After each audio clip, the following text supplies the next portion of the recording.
हे guys, नमस्ते, Radhe Radhe, welcome back to my channel. आ गया स्वाद आस्था की रसोई से पे आपका बहुत बहुत स्वागत है। आज की इस वीडियो में मैं आपको सिखाने वाली हूँ भंडारा स्टाइल कड़ी बनाना। अब आप लोग सोचेंगे मुझे भंडारा स्टाइल कड़ी बनानी कैसे आती है। एक्चुअली जब एक बार भंडारा हो रहा था हमारे घर के पास में, तो वो कड़ी बनते हुए मैंने अपनी आंखों से देखी थी और मैंने उसके सारे स्टेप्स को वन बाय वन अपने दिमाग में बैठा लिया था और मैंने घर आकर सेम वैसी कड़ी बनाने की ट्राई करी। एंड ट्रस्ट मी यार, देखो, प्रसाद का जो एक टेस्ट आता है वो तो अलग ही होता है अनडाउटेडली। जब आप किसी छठी पे कड़ी बनाते हो उसका स्वाद अलग आता है। जब आप भोग लगा देते हो, बेसिकली जब वो भोग में कन्वर्ट हो जाता है उसका टेस्ट तो अलग ही आता है। लेकिन जो कड़ी उन स्टेप्स को फॉलो करते हुए मैंने बनाई थी वो भी बहुत ही अमेजिंग बनी थी। और सिर्फ कड़ी ही नहीं, हम साथ साथ कड़ी की पकौड़ियाँ बनाना भी सीखेंगे, क्योंकि काफी सारे लोगों की शिकायत होती है कड़ी की पकौड़ियाँ सॉफ्ट नहीं बनती हैं, वो एकदम टाइट रहती हैं, ऊपर से तो सॉफ्ट दिखाई देती हैं, बट आप जब उनको कट करते हो, खाते हो, तो जो उसका बीच का हिस्सा है वो ठोस रह जाता है। तो मैं आपको सारे स्टेप्स क्लियर करूंगी, सारी टेक्निक बताऊंगी। तो आज मैं आप लोगों को सिखाने वाली हूँ भंडारा स्टाइल कड़ी बनानी।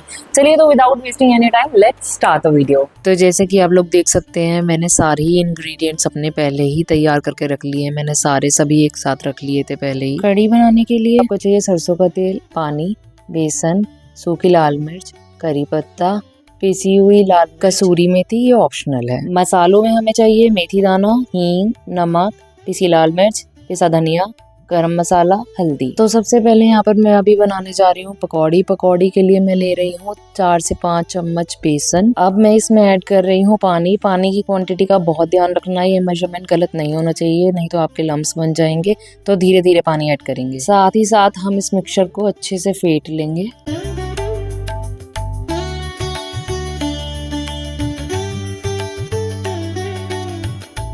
अब सबसे इम्पॉर्टेंट पार्ट है, क्योंकि यहाँ पर मैंने एक बाउल में पानी लिया है। अब मैं चेक करूँगी कि हमारा ये जो बैटर है इसकी कंसिस्टेंसी परफेक्ट है या नहीं। ये मैंने एक बाउल पानी लिया है, उसमें मैंने बैटर की एक बूंद ड्रॉप करी है। अगर ये ड्रॉप ऊपर आ जाती है तो इसका मतलब आपका कंसिस्टेंसी परफेक्ट है, लेकिन अगर ये पानी की सतह में ही रह जाती है तो इसका मतलब अभी आपका बैटर नहीं हुआ है। और ये डिपेंड करेगा आप इसको फेंट कितनी देर रहे हैं। जब तक आप इसको अच्छे से फेंटेंगे नहीं तब तक ये होगा नहीं, तब तक आपकी पानी की ड्रॉप ऊपर नहीं आएगी। आप बिल्कुल भी पकौड़ियाँ मत स्टार्ट करना बनाना। अब इस समय हमारी कंसिस्टेंसी एकदम परफेक्ट है, ड्रॉप ऊपर आ गई है। अब इस बैटर में मैं ऐड कर रही हूँ थोड़ा सा नमक। नमक को अच्छे से बैटर में मिक्स कर लेंगे। इस टाइम हमारी पकौड़ियों का मटीरियल एकदम तैयार है। अब मुझे जिस कढ़ाई में कड़ी बनानी है उसी में मैं सरसों का तेल थोड़ी ज्यादा क्वांटिटी में ले रही हूँ और इसी में पकौड़ी बनाऊंगी। तेल हमारा ज्यादा गर्म हो गया है, इस चक्कर में मैंने अभी गैस बंद कर दी है। इतनी तेज गैस पे आप कभी भी पकौड़ी नहीं डालेंगे, नहीं तो आपकी सारी पकौड़ियाँ जल जाएंगी और अंदर से कच्ची रह जाएंगी। तेल हमारा थोड़ा नॉर्मल टेम्परेचर पे आ गया है, जितना रिक्वायर्ड है। अब मैं यहाँ पर हाथ की मदद से छोटी छोटी सी पकौड़ियाँ ऐसे ड्रॉप करूंगी और बाकी सारी भी हम ऐसे ही ड्रॉप कर लेंगे। अब आप देखेंगे हमारी जो पकौड़ियों में ऐसे ही छेद छेद से होने लगे हैं, इसका मतलब ये एकदम परफेक्ट बैटर है और हमारी पकौड़ियाँ बहुत अच्छी और बहुत सॉफ्ट बनने वाली हैं। स्पून की हेल्प से मैं अब इन्हें थोड़ा सा उलट पुलट कर रही हूँ ताकि हमारी ये हर तरफ से अच्छे से सिक जाएं। और आपको बहुत ज़्यादा तेल में ये नहीं सेकनी है जिस तरीके से हम बाकी पकौड़ियाँ सेकते हैं। आपको नॉर्मल सा ही तेल कढ़ाई में रखना है और उतनी ही तेल में आपको इसको सेकनी है। अब इस टाइम पर हमारी पकौड़ियाँ सिक गई हैं अच्छे से, हम इनको अब एक प्लेट में निकाल लेंगे। अब इन पकौड़ियों को एक बाउल में ट्रांसफ़र करके मैं इनमें थोड़ा सा पानी डाल लूँगी। पानी इसलिए ताकि हमारी ये जो पकौड़ियाँ हैं इनमें थोड़ा सा मॉइस्चर आ जाए, थोड़ी सी सॉफ्ट हो जाए। बहुत देर के लिए हमें इनको भिगो के नहीं रखना है, थोड़ी देर के लिए हम रखेंगे, 10-15 मिनट के लिए। पकौड़ियों का पानी मैंने अच्छे से निकाल लिया है। ये पकौड़ियाँ इस टाइम पर हमारी एकदम परफेक्ट और सॉफ्ट हैं। चलिए, तो अब मैं आपको कड़ी के स्टेप्स बताती हूँ। एक बाउल में मैं यहाँ पर 4 से 5 चम्मच बेसन ले रही हूँ। आपकी बेसन की कितनी क्वांटिटी आपको रखनी है ये कम्प्लीटली डिपेंड करेगा आपका टोटल मटीरियल कितना है कड़ी के लिए। आपको बेसन हमेशा 1/4 ही लेना है आपके टोटल मटीरियल का। मैं यहाँ पर अब इसमें दही मिला रही हूँ। आप चाहें तो पानी के साथ में भी इसको स्टार्टिंग में फेंट सकते हैं, लेकिन मैं दही के साथ में इसको अच्छे से फेंटती हूँ क्योंकि बहुत स्मूथ इसका टेक्सचर आ जाता है। सेम जिस तरीके से हम लोगों ने पकौड़ियों के लिए करा था, धीरे धीरे हमने उसमें पानी मिलाया था, वैसे ही धीरे धीरे इसमें हम कर्ड ऐड करेंगे ताकि हमारे लम्प्स ना बने और अच्छे से घुल जाए। अब इसमें ऐड कर रही हूँ मैं थोड़ा पानी। पानी को पूरे मटेरियल में अच्छे से मिक्स करने के बाद मैं यहाँ पर अब इसमें डाल रही हूँ हल्दी। हल्दी वाला जो स्टेप है कुछ लोग कढ़ाई में डालते हैं जिस टाइम तड़का लगता है, लेकिन मैं यहाँ पर पहले ही ऐड करती हूँ। वैसे मैं दोनों तरीके से ही बनाती हूँ, पर ये थोड़ा भंडारा स्टाइल कढ़ी है तो मैं वैसे ही अभी बना रही हूँ। मटेरियल हमारा रेडी है। अब उसी बचे हुए तेल में मैं यहाँ पर डाल रही हूँ मेथी दाना, थोड़ी सी हींग।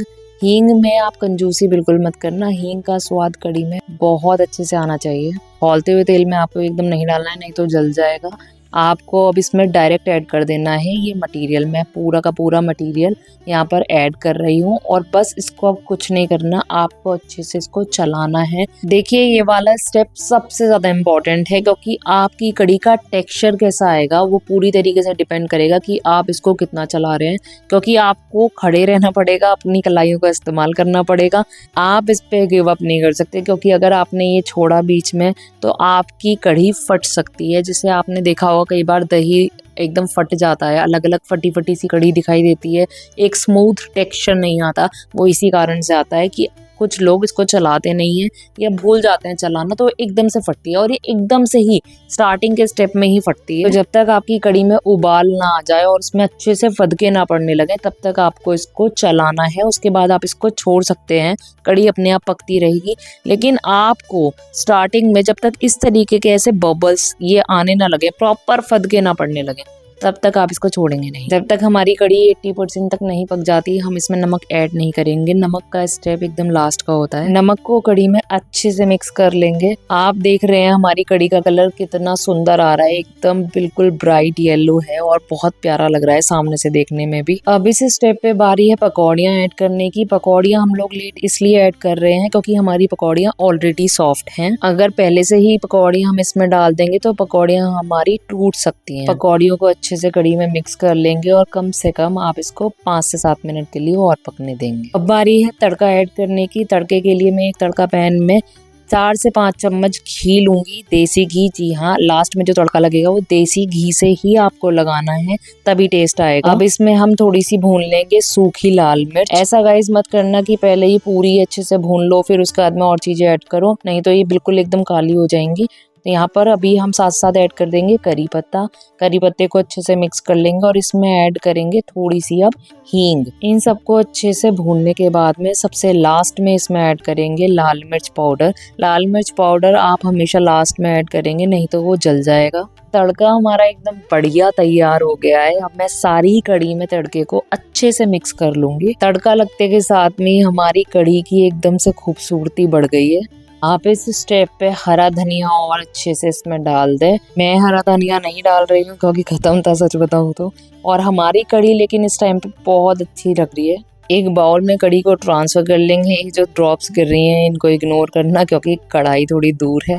अब मैं यहाँ पर थोड़ा सा लाल मिर्च का तड़का और इसमें ऐड कर दूंगी। कलर देख रहे हो कितना खूबसूरत हमारी कढ़ी का आ गया है, इतनी बढ़िया लग रही है ना, बहुत मुंह में पानी आ रहा है देख देख कर। बहुत जल्दी मैं आप लोगों को अपनी दादी और दादी सास दोनों के ही हाथ की कढ़ी की टेक्निक समझाऊंगी। मेरे तो गाइस मुंह में पानी आ रहा है। तो गाइज ये थी हमारी भंडारा स्टाइल कढ़ी बनाने की रेसिपी। आई होप आप लोगों को ये वीडियो अच्छा लगा है and please do comment in the comment section and let me know कि आप भी कढ़ी इसी तरीके से बनाते हैं या फिर आप कुछ डिफरेंट स्टेप्स यूज करते हैं। और अगर आपने इस वीडियो को देखने के बाद में ये कढ़ी ट्राई करी है और आपकी कढ़ी कैसी बनी है वो भी मुझे कमेंट सेक्शन में जरूर बताना। Thank you so much for watching. मिलते हैं आप लोगों से अगली रेसिपी के साथ में। Till then take care, bye bye, Radhe Radhe.